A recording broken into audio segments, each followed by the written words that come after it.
Everyone, तपाईहरुलाई स्वागत छ मेरो च्यानलमा।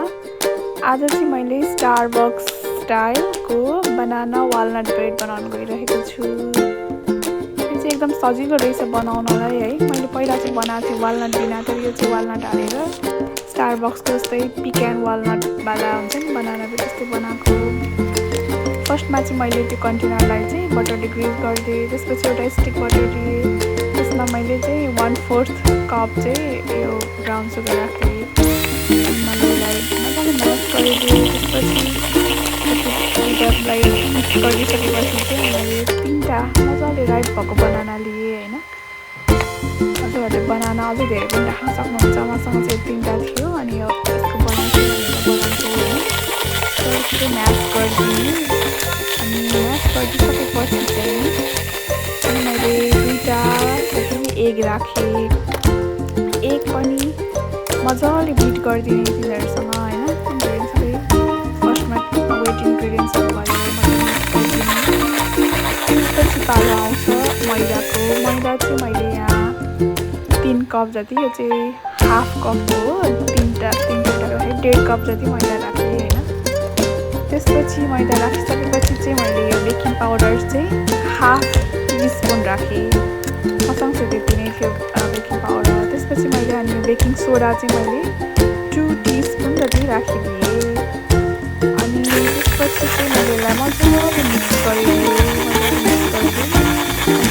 चाहिँ मैले बेकिङको लागि चाहिँ ओभनलाई चाहिँ 350 डिग्रीमा चाहिँ प्रिहिट गर्न राखिदिएँ। त्यस सँगसँगै अनि मैले यो वालनट चाहिँ चप गरेर राखेको थिएँ। यो कपको 1 कप जति राखेर मजाले मिक्स गरिदिएँ स्प्याचुलाले है। यसमा चाहिँ अब त्यो बिटर युज नगर्नु होला, जेन्टली मिक्स गरिदिनुहोस् होइन। हजुरहरूले अझै पनि राख्न सक्नुहुन्छ।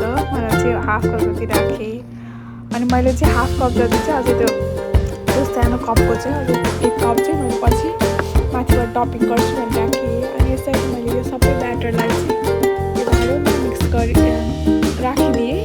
त्यसरी ग्रिज गरेको यो भाँडामा चाहिँ ग्रिज गर्न चाहिँ नगर्नु होला, मजाले ग्रिज गर्नु होला, पछि अनि सबै निस्किन्छ यो होइन।